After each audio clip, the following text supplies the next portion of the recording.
Assalamu alaikum. It's Ibrahim from Idlib, Syria. Live again with you guys. Just giving all okay with the text. Technical side seems to be going well. Just give me a moment. We've got a special guest today with us from London on our live show tonight. We've got a very important discussion we want to try to discuss together with the Sheikh Abu Muhmoud Filisteeni Ismail from London. We're discussing a topic which has been mentioned a lot. And the important topic today, just one moment,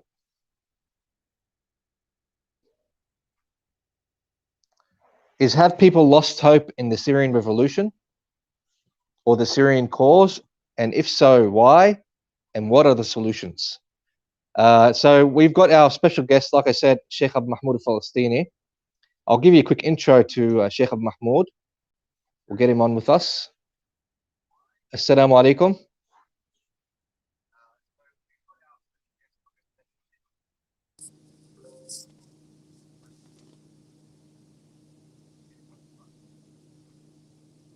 Assalamu alaikum, Sheikh Abu Muhmoud. وعليكم السلام ورحمة الله وبركاته. How are you, my brother? نعم إن شاء الله أسمعك. How are you? It's good to have you on board with us, man. Thank you very much. Thanks. That's very kind of you. May Allah reward you. May Allah reward you. Sheikh Abu Muhmoud Ismail from London. He's originally Palestinian who lived in Lebanon. At the age of 19, moved to London and studied and took a magistrate in electronic engineer. In addition to that, he's had a number of degrees in Islamic institutions for Islamic studies.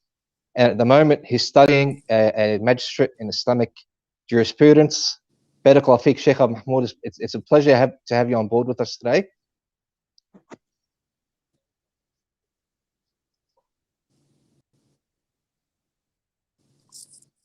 Are you there with me, Abu Muhmoud? Can you hear me? I just, if you can do a little favor for me, please, before we start. Yes, tfaddal. Yes, what's the favor? Tfaddal.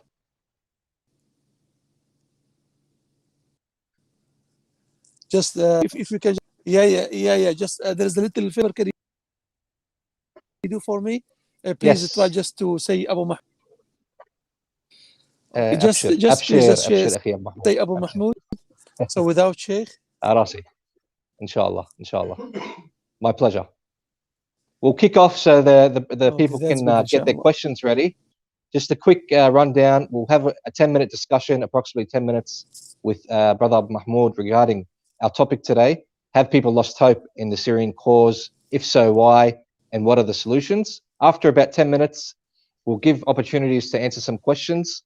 After this, about 5 minutes of answering questions, we might jump on and discuss the topic for another 10 minutes or so. And then we'll leave the last 10 minutes of the program for questions and comments and in conclusion. Hopefully the program will probably be about for 45 minutes or so. I think we'll start and kick off with Brother Abu Muhmoud with our program. Look, many people have said and spoken that the Syrian revolution or the Syrian cause, the struggle, the jihad, people around the world have lost hope for this noble cause. Now, what's your opinion regarding that? Do you think people have lost hope in the Syrian cause, in the Syrian revolution, or is there still hope in the heart and in the minds of the Muslims around the world, of those who have been related, you could say, linked to the Syrian revolution? Fadda.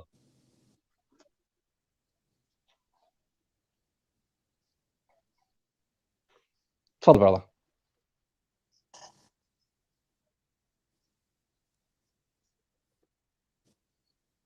You with me, Sheikh? You with me, Abu Muhmoud? Assalamu alaikum wa rahmatullahi wa barakatuh. Alhamdulillah wa salatu wa salam ala rasulillah. First of all, the hope is there. And it's never been lost. It's not just a hope. There is something real. Yeah, can you hear me? Yes, I can hear you. I can hear you. I can hear you well. Can you hear me? Yes, I can hear you well. Hello? Yes, I can hear you well, brother. Hello? Fadda. Can you hear me? I can hear you clearly. Okay.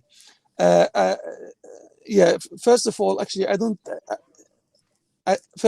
don't agree that, okay, I don't agree that if there is a hope. No, it's more than hope there. The hope is always there. Now we have something real there, which is bring not just hope, but make people stick to the revolution.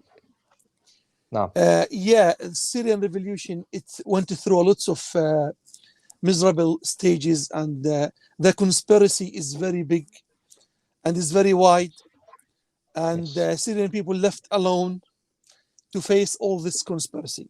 However, we can see on the ground there is people having a project, there is people building. We can see something there. We can see people working on all on every single side of this life. Like we can see now sort of government. We can see people trying to do infrastructure. We can see people there trying to do education system. So there's lots of things that make the is there all where people can feel like fade. Sometimes people can feel like maybe there is no hope because the conspiracy is very high, the enemy, they are very strong. But as long as there is people there on the ground, stick to the revolution stick to the revolution methodology, stick to the target that the Syrian people put in the first place to get rid of this regime. So, so the hope is there. Yeah, there's one question, Jazakallah khair. Yeah, there's one point that, do people actually see what's happening here? Like you living in London, I'm sure you're out of the arena, out of Idlib. You can give us a better understanding. Are people actually getting the message? Are they seeing what's actually being done here? Or are they just seeing the negative parts that happen?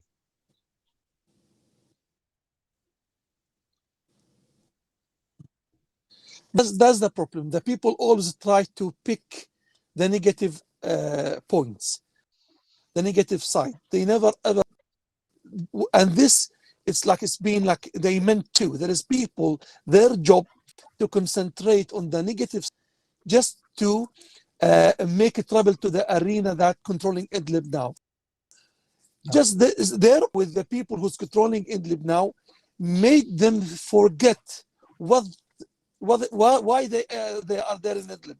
What's their target in Idlib? They forget their problem with the regime, Nusayri regime, or with the Russian occupation, or with the Iranian occupation, and they're just concentrating with their argument or what they don't agree with the arena that controlling Idlib now. That's unfortunately, these people, they don't want to build. These people, they don't want to make anything succeeded. They don't want to see the fruit of any work or any job done on the ground. So these people, you will never ever please them. They all the time will go and try to search for the negative side and expose it to the people, to the outsider, to whatever. So the problem is, there should be some people on the ground who belong to this arena. They have to work hard to show and expose the positive side. There's a lot of positive points in Idlib. They should show, like for example, now we can see there's infrastructure in Idlib. There's some people doing the transportation network there and trying to do the roads and all this. We can see that they're trying to control the bakeries and make the bread available. There's now universities, there is hospitals, there is schools. I mean, how we say we lost hope, and we see there is universities now in Idlib, and a lot of students graduating from the university in medicine, in engineering, in sociology, and whatever. There's a school looking up, like there is a school teaching the children the education of revolution, teaching the children who's their enemy. So This is the hope. This is the hope. We have to expose the positive side, so can cover the negative side that the people wants to show. And to be honest, wherever you go, even in London, here in London, in America, in Europe, every single government has a negative sides. I live in London more than 25 years ago, almost. And I can see there's lots of problems in London. Government doesn't sort out all the problems the British people facing. And the problem with the people there, they are in rush. They just want they want Idlib to be like London in a few years. No, come on. Okay, let me have a quick. I've got a point here that I understand that there's projects being established, infrastructure. There's a lot of people working day and night, maybe volunteers, humanitarian aid workers, the locals, factions, the government, etc.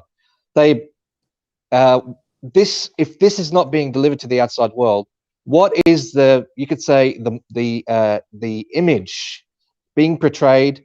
What do people actually think of what's happening in Syria? Do they think there's still a revolution? Leave aside that there may be something being established, but what do people actually think about what's happening here? Do they think there's still hope? Do they think there's still a revolution alive?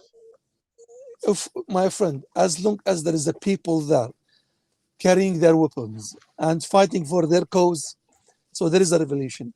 And everybody of us, like, if the one who interested in the Western, let's talk about Western media, we can see there is people here in the West start, shouting out that we have to support the opposition or the revolutionary, the revolution groups, so they can. So they should have someone who can stand on the front of the occupations there on the Assad regimes.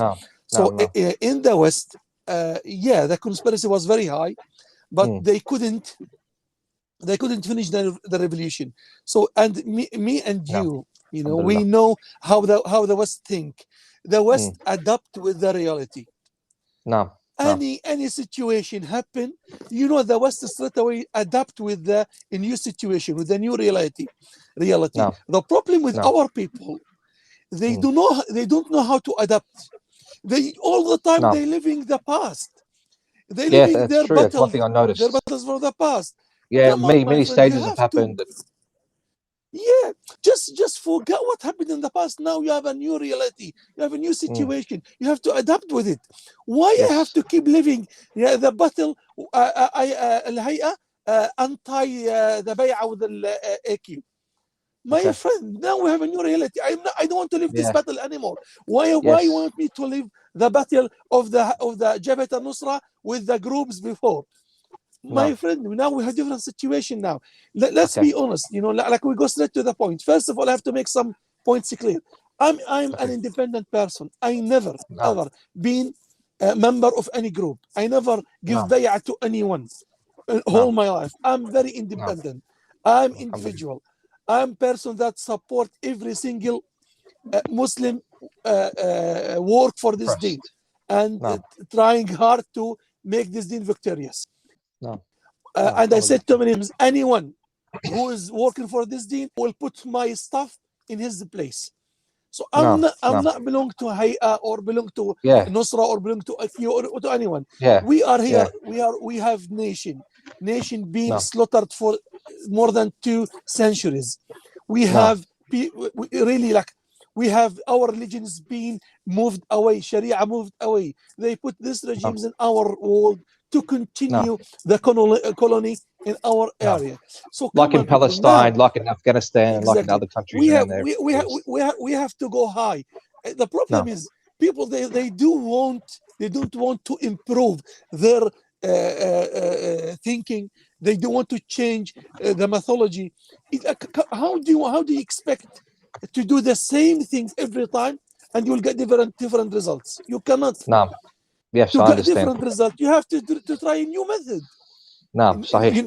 The problem is every single one of us outside or inside Syria. The problem with the groups after 2011, they failed to establish an arena that can represent the revolution. Unfortunately, lots of the groups, every group attached to an outside country to support this group and fund this group, and then this group became just doing the interest of this country or this fundraiser, whatever. So the problem is all of them, they didn't have a real project that can represent the revolution, and they drained the power of the youth. They drained the power of the revolution in the interior problems and interior fighting between each other. And every single one of them, he wants to be the leader. Every single group, they want the other groups to melt inside them. And it didn't work. So end of the day, we reached 2018, almost the revolution was going towards, going to finish completely. So someone has to step out and implement a project that can guarantee or keep the revolution continuity and the revolution existence. So that's what I did. Abu Muhmoud. Tamam, صحيح. We've got some questions. I thought, what do you think? We'll answer some questions and carry on with our discussion. What do you think, that's bro? fine. That's fine. It's up to you. It's up to you, bro. Okay, we've got a few questions up. Bismillah. Bismillah. Go ahead. Okay, we've got a question. If you can read it for me, because I don't even I'll my read glasses. I'll read it. Abshir. Okay, we've got Mahmoud 223. I think I can. He's saying, Assalamu alaikum, Sheikh. I am happy for this discussion. We need this more regular. My question is, what madhab do you follow, and why do we not hear about what is happening on the ground in news? Fadal, if you want to answer the question, Sheikh.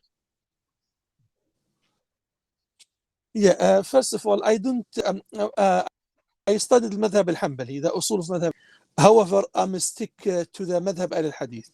My sheikh, he's on the Shafi'i, madhab al-Shafi'i. So he studied the madhab al-Shafi'i. He stick with the dalil, madhab al-Hadith. So if the dalil is in the another madhab, the Hanbali, I will follow the dalil. I follow the dalil. However, my principle is on the madhab al-Hanbali. Why we don't hear news on the ground? Like why aren't people hearing what's happening on the ground in the news? Well, there's the arena that controlling Idlib. Unfortunately, one of the negative points or negative side they have, they really very weak in media wise, and we've been advising them a lot to improve the media wise or the media side there. They have to work on media more. Definitely, and more.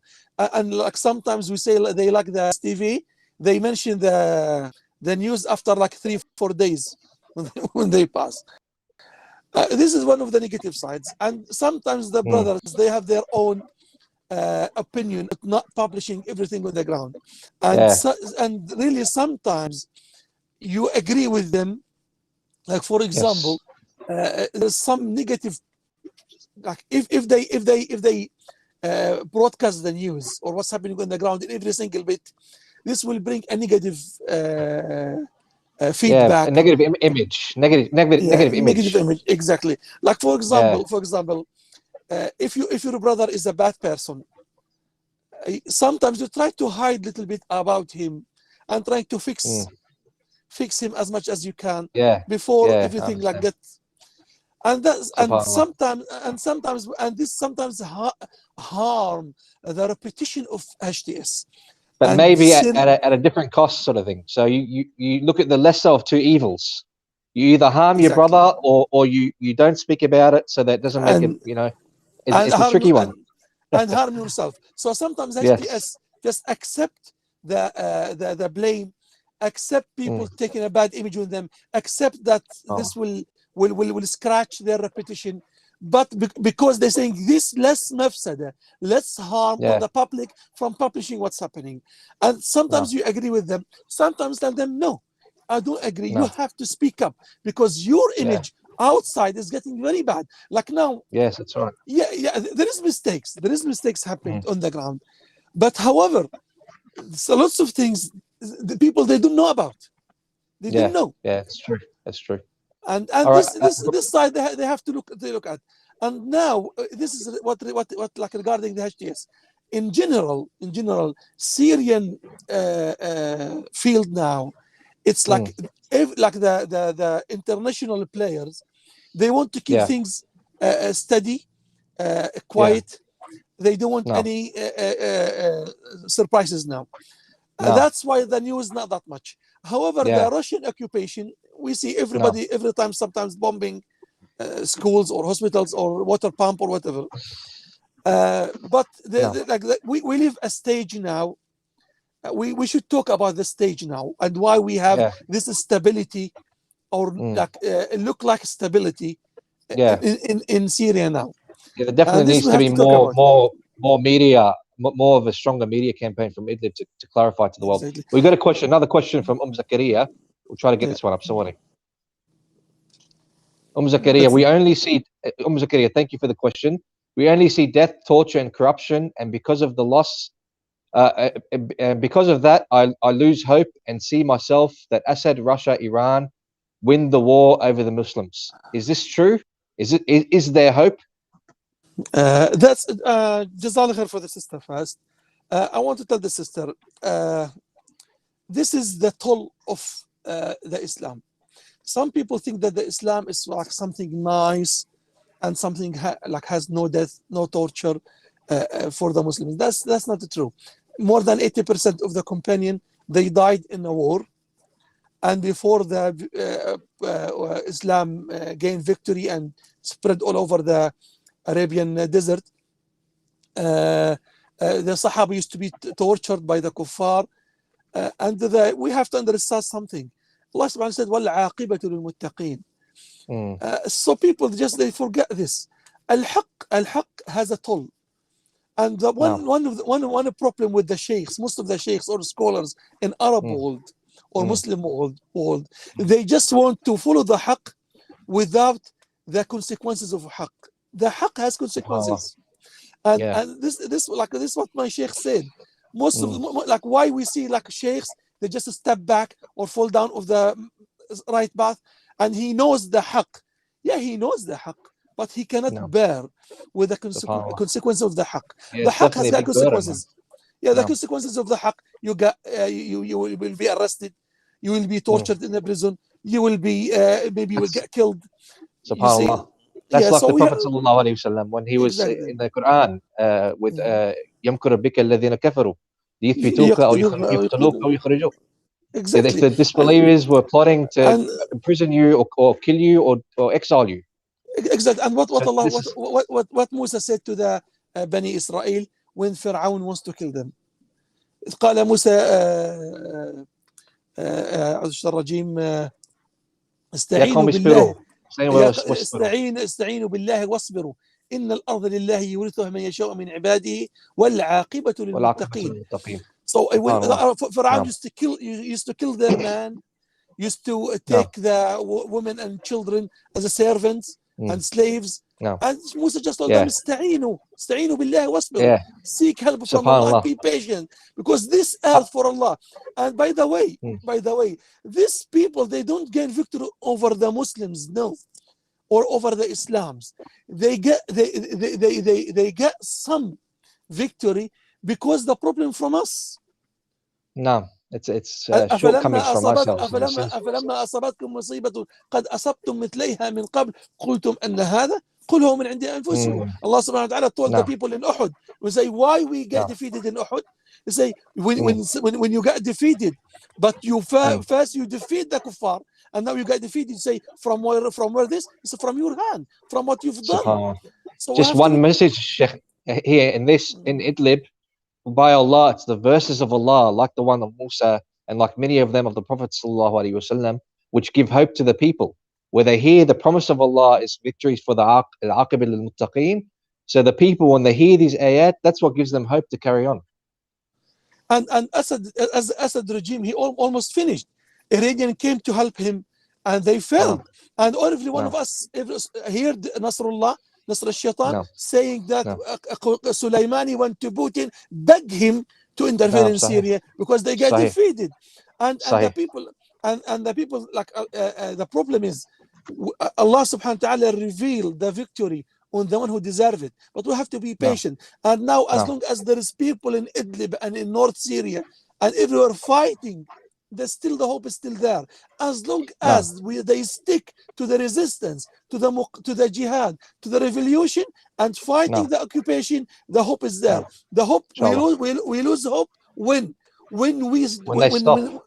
they stop fighting the occupation. Yeah, that's it. When they drop their weapons. When we stop teaching our sons and our new generation that there is a revolution and the Russian is there's Russian occupation, Iranian occupation, we have to fight them. Look at Taliban. Look at Taliban. They collapsed in 1 week, and they go to the mountain and they just rearrange their patient for 20 life. years. Yeah, 20 years. They stick to one target, and that's the problem. Was because we have one group, we have one leadership, we have one target. Everybody working this. And I mentioned a few articles or essays on my group, on my channel on Telegram, talking about why Islamic groups failed to deal with the reality. Yeah, the problem is, like one of them, we don't have marji'iyah, we don't have a project, we don't have something to implement. Don't tell me, okay, my manifesto or my program is jihad. This is something that means nothing. It's too general. Too general. I don't want something too general. Show me something on the ground. Yeah, we need something tangible. Something tangible. Stages with time. Look, I've got a question. We got a question, Sheikh Mahmoud, from. We'll put it up now. Juwariya bint Abdurrahman. Okay, we got, why doesn't Turkey impose no-fly zone to stop Russia from attacking Idlib? What's the point of Turkey, Saudi, Qatar if they don't protect the Muslims? Okay, first of all, impose the no-fly zone. Nobody can do this except United States. We know this. Who control the sky is United States. Even Russia, Russia cannot impose no-fly zone. That's clear. America who can impose this. By the way, we have to understand something. Saudi Arabia, Qatar, Jordan, every single country of the Arab country, they are with the against the revolution, against the Arab Spring. With their national interests, Yani. They want their interests. Like every country has got a national security. Okay. What's the national security of the Arab countries? It's to protect their throne, protect their families, etc. Exactly. So this means Arabic Spring or Arabic Revolution is just a big threat. It's a big threat to their thrones, to their leadership, to their national security. But look, Iran. What's the national security of Iran? To export the revolution, as I said, and control, the Shiite crescent. The Shiite crescent, and they're trying to succeed or to implement their national security, their ambition. But what was the national security? No. You there, Abu Muhmoud? You there? You back on? Hello? Yes, I can hear you. Can you hear me? Hello? Yep, I can hear you. Can you hear me? Okay, we may have lost Brother Mahmoud for a moment. Just give me a sec. We'll try to get him back on board, inshallah. He's back up. He's back up. Bismillah. You there, Brother Mahmoud? You there? Assalamu alaikum.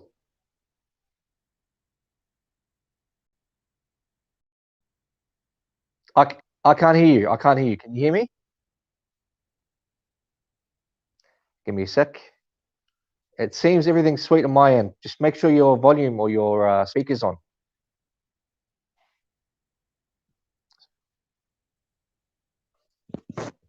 I can't hear you. I can't hear you, brother.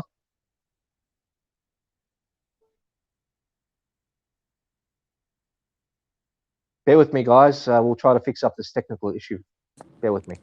Can you hear me now? Yes, now I can hear you. Now I can't hear you. Yeah, can you hear me now? I will connect again. Yeah, I can hear you again. I can hear you. Okay, he's off. We're back shortly. We'll have, mashallah, some good questions up to answer. We apologize for the delay. Give me a moment. Hopefully he's back up. Can you hear me now? I can hear you. Can you hear me? Yeah. Mumtaz. Where we were? Okay, we were at the question of sister with regards to Qatar, Turkey, and Saudi Arabia. So that's the problem. So now Turkey saying, Turkey, their interest is first. And I said, like, once we will do discussion with some, people from Brotherhood, and I was telling them Turkey will sell you in the first occasion. They will gain interest from selling you, and say no, Erdogan, and we say these people, they're working for their interest.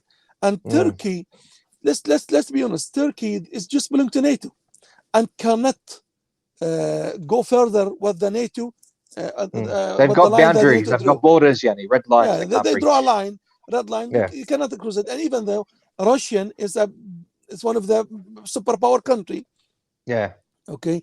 And Turkey tries to just make some interest. But to be honest, Turkey helped a lot in Syria in certain way. Everybody knows, like when Russia and Iran attack all the northwest of Syria, we end up that Turkish army stop the advance of the regime and Russian troops and Iranian troops, all this. So Turkey playing, there's one say, Turkish, they are the best and they are the worst. You have to live with this. We have to live with this. The worst and they are the best. Like Pakistan to Taliban. Everybody knows what Pakistan did to Taliban before, support Taliban a lot. And then when the American came, they just betrayed Taliban. But Taliban couldn't do nothing. Because why? Because Pakistan... the revolutionaries and the factions definitely have to keep that example in mind and make sure that they're aware that the main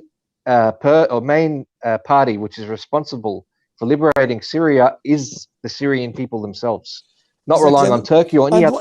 And one issue, I think that's a very important point. The worst issue in the Syrian revolution happened that everything, there's lots of groups, they start to be full or attached or pre-Syrian, pre-Saudi, pre-Qatari, pre-Turkey.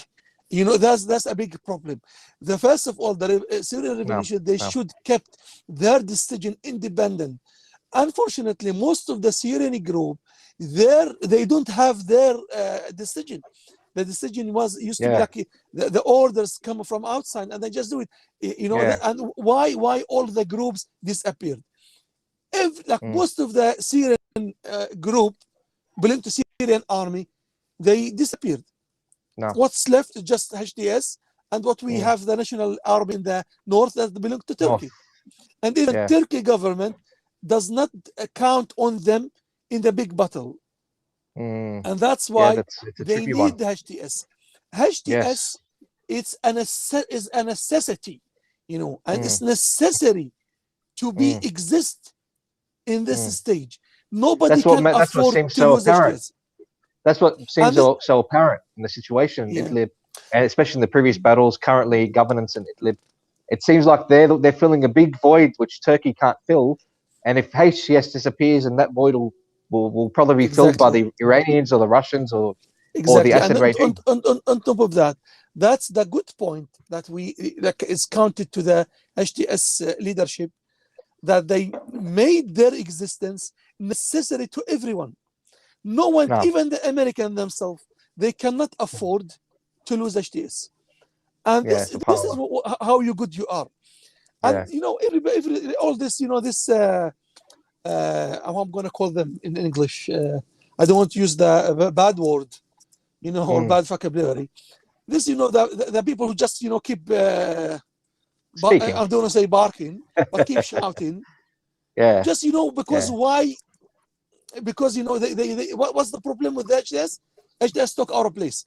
They wish that they were in HTS place, but the people who's got, like now, lots of people who visited Idlib and used to be enemy of HTS, what I can see now of the project that the Hayab tried to implement, of the Salvation government that we have there, of the how they administrating the area. It's really something you feel like they are a system there. There's something trying to build a system. The media wars definitely affected HTS, and it's been a big blow to them. Look, the question I'm going to turn to the second question because it speaks about this. We got a question that speaks about this exact topic. If you don't mind me putting it up. Yeah. Okay.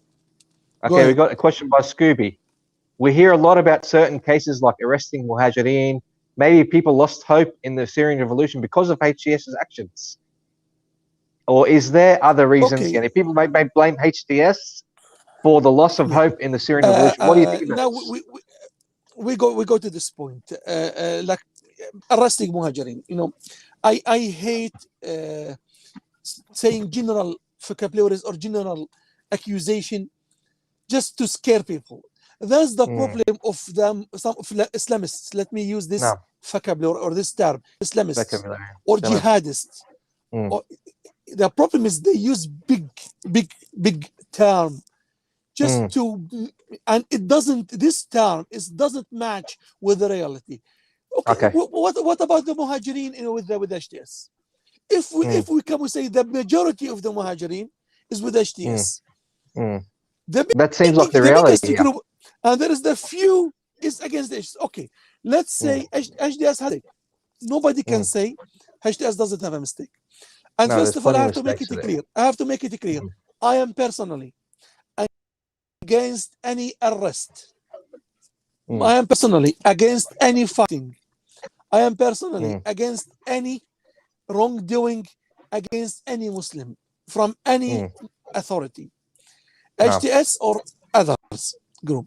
But let's be practical, and let's be more precise and go deeply and talk about things.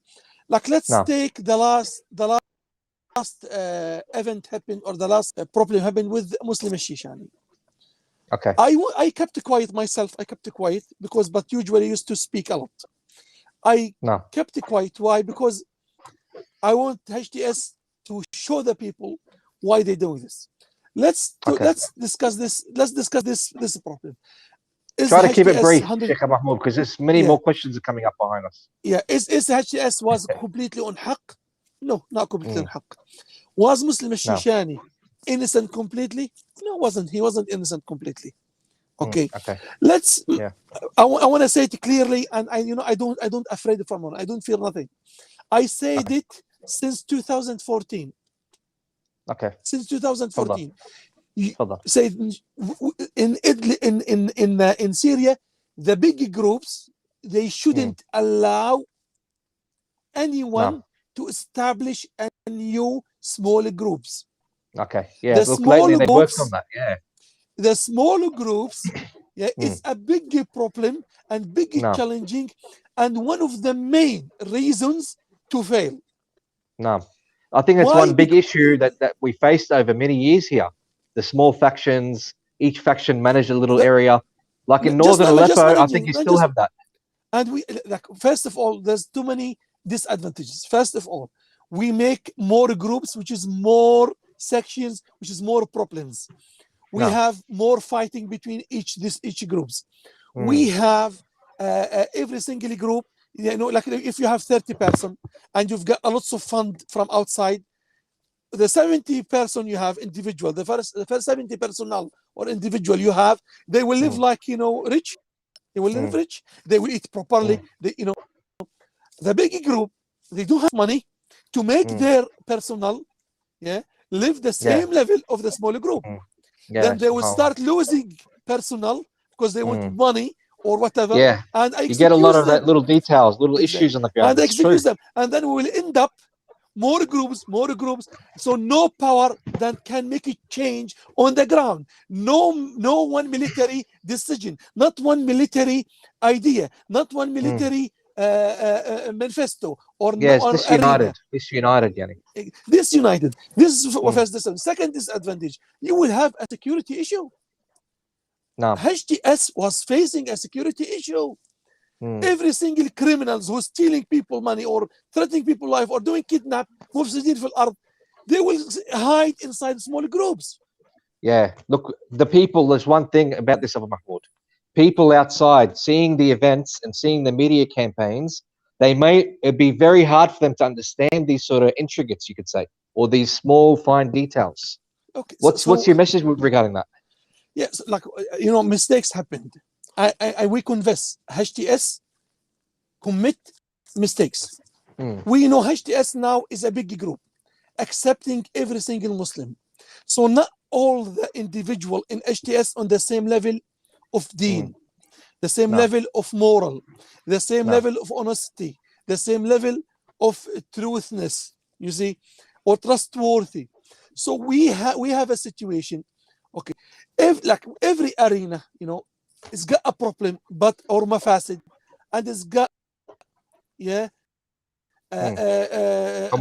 masalih or khair. It's got evil and it's got goodness, khair. We cannot afford to lose the good side we have for the bad side is there. And the issue is every single group has the same problem. Like once I was talking to people, say, if you are in the place of HTS, will you do better? Yeah, that's an important question, I guess. Understanding the reality. Will you do better? Put yourself in their shoes, I guess.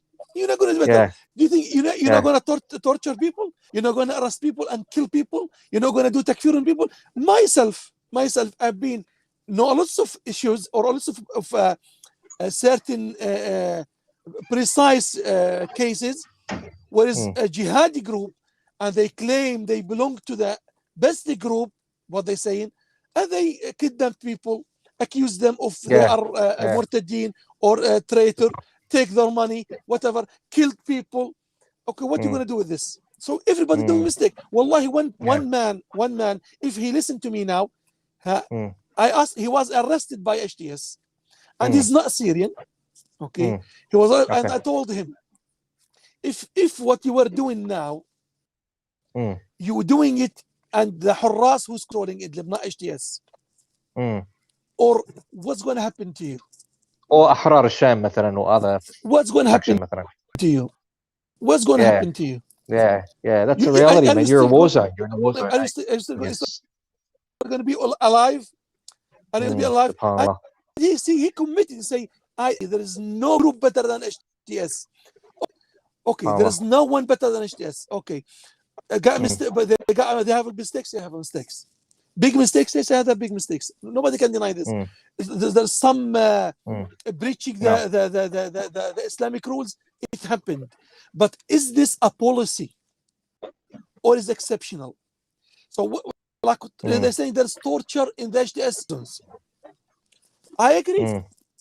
I agree. Some cases, torture maybe happened.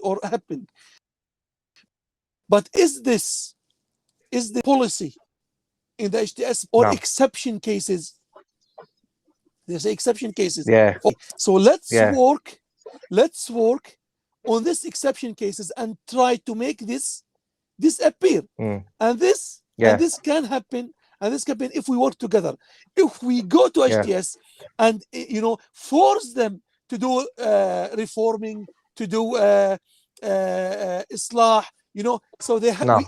It's not a way to change this by attacking HTS, by trying to make their project collapse. Because they're filling a big void. Because if they fall, the Assad regime, the Russians, the Iranians. Do you want HTS to fall? They say no.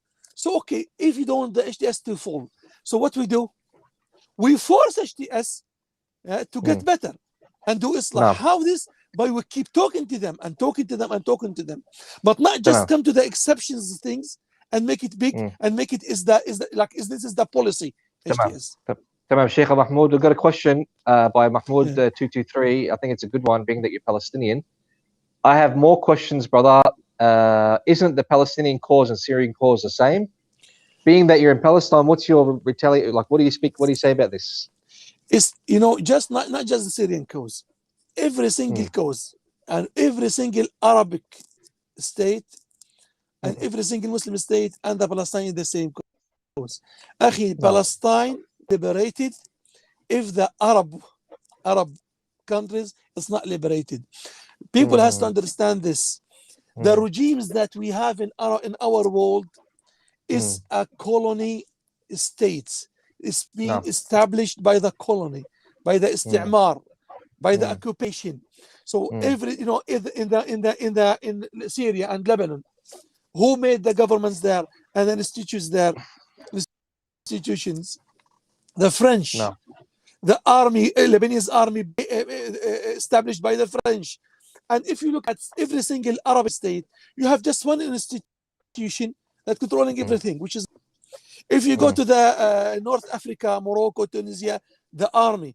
If you go to the Turkey, the army. If you go to Iraq, and if you go to the Gulf, who made all these states? The British and the American. So Israel is protected by this country. So Palestinian cause cannot get any better before the Arab world get the independent again. SubhanAllah, I think that's a big statement. That's a big, very important statement. Wa'il Hallaq in his latest book, Impossible State, he said this. He said the state that we have in the Arab world is this state established by the occupation, and they build the institutions there to pass their interest, to work for them, to keep this state belong to the occupation or colony, whatever, So is he Christian? Wa'id Hallaq is a Christian philosopher. Yeah, he's a Christian. And by the way, the issue is, look at the Palestinian cause. Look at what's happening now. It's nothing. Even Hamas is going through lots of issues, because the problem is no hope in Palestine without Syria. And look in the history. Some people saying the history repeat itself. Repeats itself. I don't agree with this that much. The history, the illah of the history repeat itself. We shouldn't copy everything, but look at the history. We should learn from it. Learn from history. Exactly. When the Crusader came, we couldn't liberate Palestine except or after the unity Egypt and Syria united under one. Like with Salah ad-Din, etc. And Salah ad-Din fought for 20 years. 20 years he's fighting. And he's fighting the Muslims in Syria to unite them. And only 3 battles or 2 battles with the Crusaders. Amazing, man. Yeah. Very, very big message. The problem is, we still not learn how to unite, how to everyone doing his job in the arena. Like what happened is, in the last article I wrote, I said like Taliban, they have marji'iyya, leadership, and then every single person in the Afghani people doing his job. Our problem is we're not accepting anyone if he's not from our group. And we still now, like the problem with the Islamic current or Islamic fictions in Arab world, they fail to establish marji'iyya, a cabinet, Shari cabinet, Siyasi cabinet, military cabinet. They fail to establish a cabinet that everyone obey this. The Shia, they have one marji'iyya and everybody obeying. Could you say that this is like the political atmosphere in the region, the world powers? They wouldn't allow this to happen. Maybe with the Saudi Arabia regime, we shouldn't put every blame on the others. No, we have mistakes. No, it's true. I want to ask one question. Why is it? Like Ahrar al-Sham, Jaysh al-Islam, Suqur al-Sham, how many Syrian groups, Syrian Islamic groups. They are Islamic groups. They have one target, and they have one. All of them saying we're Islamic, and they not jihadi Qaeda, belong to Qaeda or whatever. Why they didn't united? Yeah, that's right. SubhanAllah. I think it's our own issues, problems internally. Exactly. Yeah, ideological issues, financial issues, for leadership, personal issues. Because the curriculum or the educational system that we have in the Islamic fictions It's ideological system. It's make the individual very extremist with the ideology of his group. And this is a big problem. So we're not accepting each other. And I said all the Islamic groups on the bid'ah, I'm going to keep saying it, they are on bid'ah. Why? Because we don't obey the ruler, the hakim. And this is against عقيدة أهل السنة والجماعة. اسمعوا وأطيعوا ولو تأمر عليكم عبد حبشي رأسه كالزبيبة. We have to obey to the leadership. Who, as long as he's a Muslim. Look to Libya. The jihadi group control the whole eastern Libya. And the other Islamic groups control the West Libya. Both, they failed to establish arena, control the whole Libya. Forget about this. The jihadi group failed to establish an arena, can control the east of Libya, and they start fighting each other. The problem is they start sorting themselves on in a small issue. Like this is udri, this means you're doing udr bil jahl, he's with us. This one, he's not doing udr bil jahl, he's against us. On basic fiqh issues or basic issues, they make big problems. It becomes a big issue. We shouldn't talk about this. This issue, we shouldn't talk about it. Secondary, I understand. We have one issue. We have one issue. Islam control Sharia. Any Muslim has the lower level of Sharia will accept him. We told them, give bay'ah to al-Mufti and fight with al-Mufti. You see, the Mufti send them weapons. They go on the member on Friday and do takfir on him. Then you know, the Libyan, there's also tribes there. They start make all the tribes, they start to be enemy of the jihadists. What happened? Haftar came and kicked everyone out and everything finished. So who was better, to have an arena or a government, whatever, with a mufti, or Haftar come? And that's what we're telling them. If you want HTS to fall, are you going to inherit HTS? You get worse than Haftar here, man. No, the issue, are you going to inherit the HTS? Or someone else will inherit the HTS? Yeah, subhanAllah, yeah. Of course everybody say, no, someone else will inherit. Okay, so why are you doing this? Why? Yeah, I agree with you, HTS got lots of problems. But this doesn't mean to be an enemy and to make your battle with HTS. You are a fool. You are crazy to make your battle with HTS. And every single one having his own battle and living it. Like wallahi, one of them, he's a sheikh. He has got a brain and mind. His issue and his battle, his Telegram channel. Subhanallah. And it's unfortunate to see that. Brother Muhmoud, we got a little bit, we only got a little bit of time left. We're nearly at the end of the show. We'll put in the last question, inshallah. Maybe we can benefit from this question and hopefully it will wrap it up after this question. We got Brother Al-Fatih. Assalamu alaikum. Can Sheikh advise what should we do when we get news about mistakes of Mujahideen groups? Should we conceal their faults or should we expose them in order for them to be corrected? Okay. As we said, Jazakum, this is a very good questions. Sometimes we get the news. The first thing we do, يا أيها الذين آمنوا إذا جاءكم فاسق بنبأ فتبينوا. So the first thing you do, تتبين. And I'm gonna say one sentence now. People think that people don't lie when they are in other jihad. Unfortunately, lots of lies come out of the other jihad. And sometimes we think the Mujahid is an angel. He will never do a mistake. I was one of them. When I started to be multazim in London, I used to look to the Mujahideen an angels. Or the brothers who've got a beard or sisters got a niqab, an angel. No, we're human. We're human beings. We do lots of mistakes. Allah subhanahu wa ta'ala when said وَمِنْكُمْ مَنْ يُرِيدُ الدُّنْيَا. The Sahaba that said we didn't know that there's some of us, they want the dunya, they don't want the akhirah. Even the Sahaba who was some of them, and between them was the dunya. So the issue is HTS, قاعدة, إخوان المسلمين, whatever, call whatever you want to call it.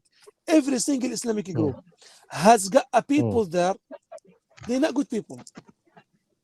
We have people, they don't have knowledge. Sometimes mistakes happened. So there is a certain way of doing نصيحة. نوصل قال الدين النصيحة. جيد. And the ulama said the نصيحة has to be in a certain way that the one you're going to give him نصيحة that accept the نصيحة. Okay, mistakes happened. We don't conceal it, no. Even the mistake happened, we don't conceal the mistake and try to hide it, no. And we do not expose it in a way that we damage the reputation of the mujahideen. First, we know, is it true? Is it true? Like when someone said, one sheikh, one big sheikh, and I had a big problem with him, and everybody knows about it. He said, oh, now talking about rape in HTS prisons. Look at this title. And I told him, can you prove this? Yeah, where'd you hear this from? Where's this? Can you prove this? From, if you prove this, let's prove it so we can deal with HTS. And then he just changed his words. The HTS arresting sisters, Muhajirin sisters. Okay, so now we'd have different situation. So there is arrest. Okay. No. How the arrest happened? Let's try to find. Yeah, come to the truth. Come to the come to the truth. Try to find out the facts, etc. Is really hitting the sister? Prove it. We find out that there is one sister, her husband, a big criminal, very very big criminal, and now it's it's a mythology. Everyone is following it now in Idlib. When he's a big criminal, the people others come to arrest him. He just pushed his wife to the door so he can run away. You understand? SubhanAllah. So why you don't say this sister, her husband is a big criminal, okay? Big criminal. Yeah. And she tried to help him to escape. Yeah. And what happened is they brought sister, not the brother who arrested the sister. They brought a sister, and the sister arrested her. And they put her in the prison. And say they put her in prison. There is a woman. Akhi, subhanallah, we're still in Idlib. The brothers, they don't have the logistic equipment or the capability to have a prison for the sisters only. They cannot eat. There's some brothers. So don't judge HTS according to the UK.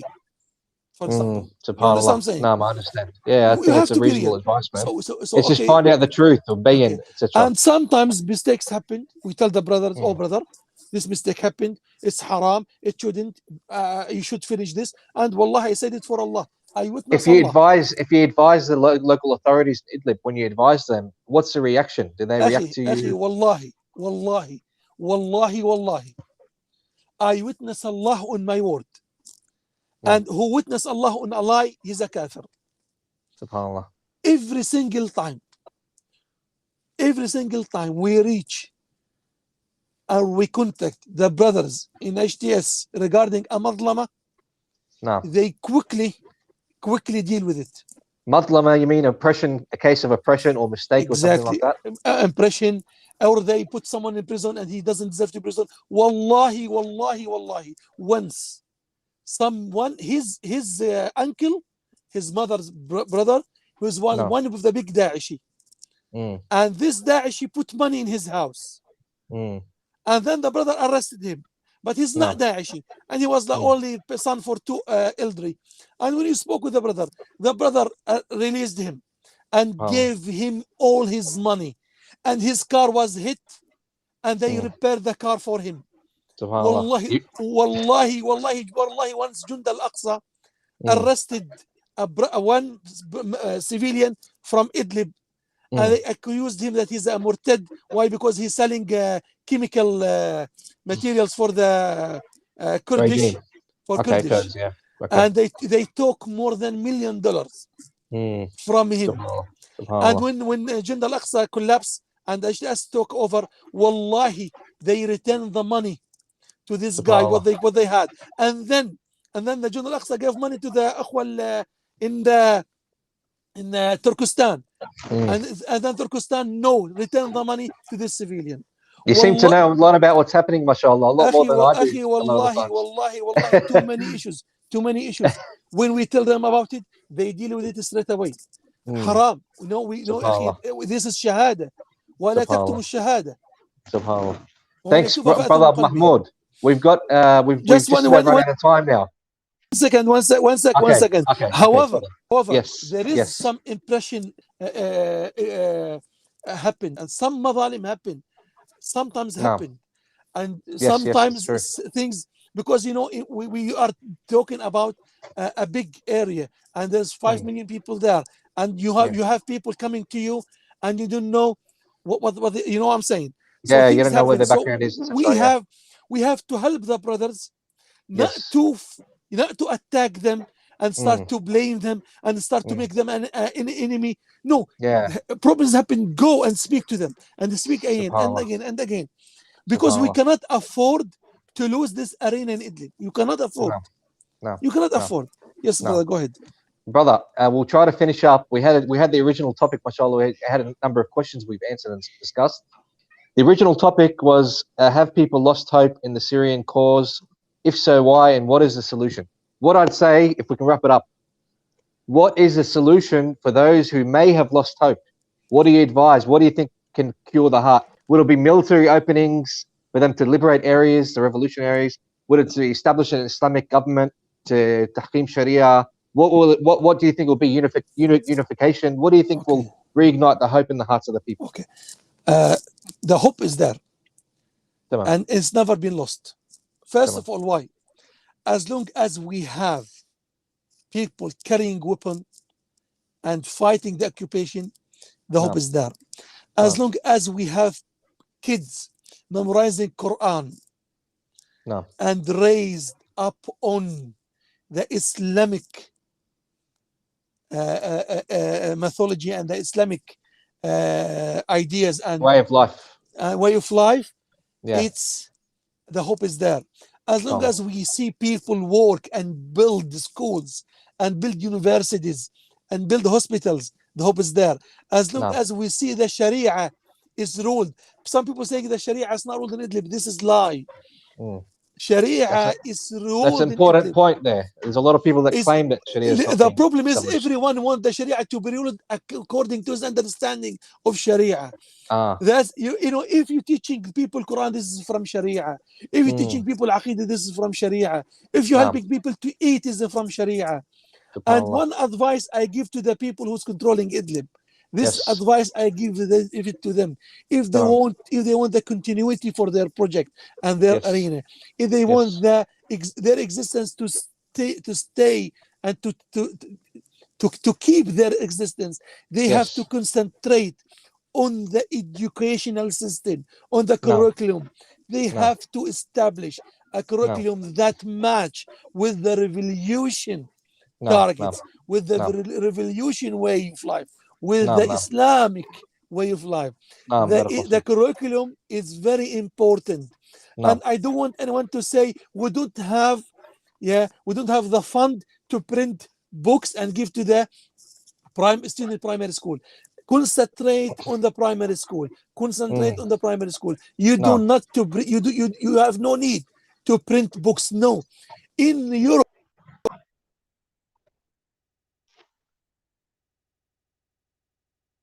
we're cutting out here, brother.